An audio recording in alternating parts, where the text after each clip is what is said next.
মূল্যবৃদ্ধি হ্ৰাস কৰক যোগান বিভাগ হুঁচিয়াৰ বজাৰত লাগিছে জুই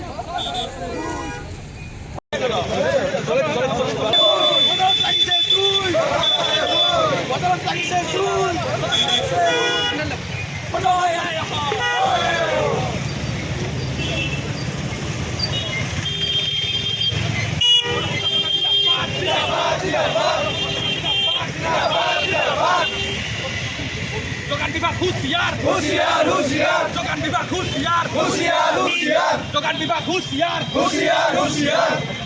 মৰ্মে আমি বৰপেটা আঞ্চলিক ছাত্ৰ সন্থাই যোগান বিভাগৰ পুতলিকা দাহ কৰিছোঁ। লগতে যি আপোনালোকে সকলোৱে জানে যে আমাৰ যি অত্যাৱশ্যকীয় সামগ্ৰী মূল্যবৃদ্ধি দুগুণে বাঢ়িছে এতিয়া। লগতে আমাৰ যি জীৱনদায়িনী ঔষধ যি প্ৰতিখন ঘৰত প্ৰতিটো পৰিয়ালত এই ঔষধ আৱশ্যক, ৰাতিপুৱাৰ পৰা আৰম্ভ কৰি মানুহৰ ঔষধবোৰ লাগে ৰাতিপুৱাৰ পৰা প্ৰতিজন ৰোগীক, সেই ঔষধৰ দামো আমি দুগুণ বঢ়া আমি পৰিলক্ষিত হৈছে। লগতে যিসমূহ আমাৰ অত্যাৱশ্যকীয় সামগ্ৰী আমাৰ ঘৰত ব্যৱহাৰ হোৱা খোৱা লোৱাৰ পৰা আৰম্ভ কৰি পেট্ৰলজাতীয় যিসমূহ সামগ্ৰী অত্যাধিক মূল্যবৃদ্ধি হোৱা দেখিবলৈ পাইছোঁ। তাৰ প্ৰতিবাদত আমি আজি বৰপেটা আঞ্চলিক ছাত্ৰ সন্থাই আজি যোগান বিভাগত পুতলিকা দাহ কৰিছোঁ। লগতে যোগান মন্ত্ৰী আৰু অসম চৰকাৰক আমি অনুৰোধ জনাইছোঁ যে এই মূল্যবৃদ্ধি সৰ্বসাধাৰণ ৰাইজৰ ওপৰত যি মাধমাৰ ফুটাইছে এই মূল্যবৃদ্ধি অতি সোনকালে ৰোধ কৰিব লাগে, নহ'লে আগন্তুক দিনত কিন্তু এই যে আমাৰ প্ৰতিবাদী কাৰ্যসূচী ইয়াতকৈ আমি দুগুণকিন প্ৰতিবাদী কাৰ্যসূচী হাতত ল'ম। আৰু লগতে যি সৰ্বসাধাৰণ ৰাইজৰ ওপৰত মাধমাৰ ফুটাইছে এইখন চৰকাৰে, যিখন চৰকাৰে প্ৰতিশ্ৰুতি দি পেলাই অসমত শাসন কৰিছে, এইখন চৰকাৰে আজি যি প্ৰত্যেকটা বস্তু প্ৰত্যেকটা সামগ্ৰী মূল্যবৃদ্ধি হোৱা দেখিবলৈ পাইছোঁ। আৰু লগতে আমি এক তীব্ৰ ভাষাৰে গৰিহণা দিছোঁ আগন্তুক দিনত যি অত্যাৱশ্যকীয় সামগ্ৰী ঔষধকে ধৰি পেট্ৰলজাত সামগ্ৰী হওক বা যিকোনো সামগ্ৰী হওক এই সামগ্ৰী অতি সোনকালে মূল্যবৃদ্ধি হ্ৰাস কৰিব লাগে। আগন্তুক দিনত যি আমাৰ এই প্ৰতিবাদী কাৰ্যসূচী আমি ছাত্ৰ সন্থাই ৰাইজৰ সহযোগত আমি আগুৱাই লৈ যাম।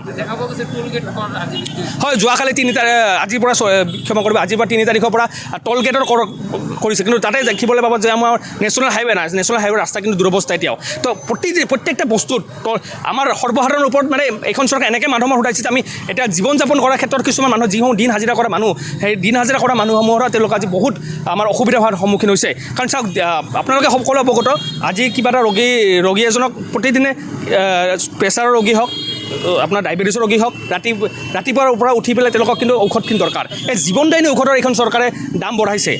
আজি 200 টকাৰ প্ৰেছাৰৰ ঔষধৰ দাম এতিয়া 220 টকা 225 টকা এনেকুৱা ঔষধৰ দামসমূহ বঢ়াইছে। তো সৰ্বসাধাৰণ ৰাইজৰ ওপৰত নিশ্চয় মাধমাৰ হৈছে। লগতে পেট্ৰলৰ দাম আপোনাৰ নিৰ্বাচন অহাৰ 2 দিন আগত পেট্ৰলৰ দাম কমাই দিয়ে, পিছত আকৌ সেই পেট্ৰলৰ দাম আপোনাৰ আগৰ নিচিনাকৈ থাকে। তো এই মূল্যবৃদ্ধি অতি সোনকালে এইখন চৰকাৰ হ্ৰাস কৰিব লাগে, নহ'লে আগন্তুক দিনত আমাৰ যি সংগ্ৰাম প্ৰতিবাদী কাৰ্যসূচী আমি আগত চলাই লৈ যাম।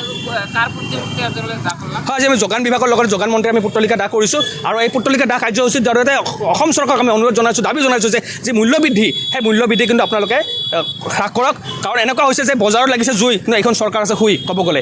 তো এইখন চৰকাৰ আমি ইয়াৰ পৰাই আমি তেওঁলোকক আমি তীব্ৰ ভাষাৰে গৰিহণা দিছোঁ। যি মূল্যবৃদ্ধি অতি সোনকালে হ্ৰাস কৰক, নহ'লে সৰ্বসাধাৰণ ৰাইজে কিন্তু জীয়াই থকাৰ কিন্তু ইয়াত অৱসান ঘটিছে।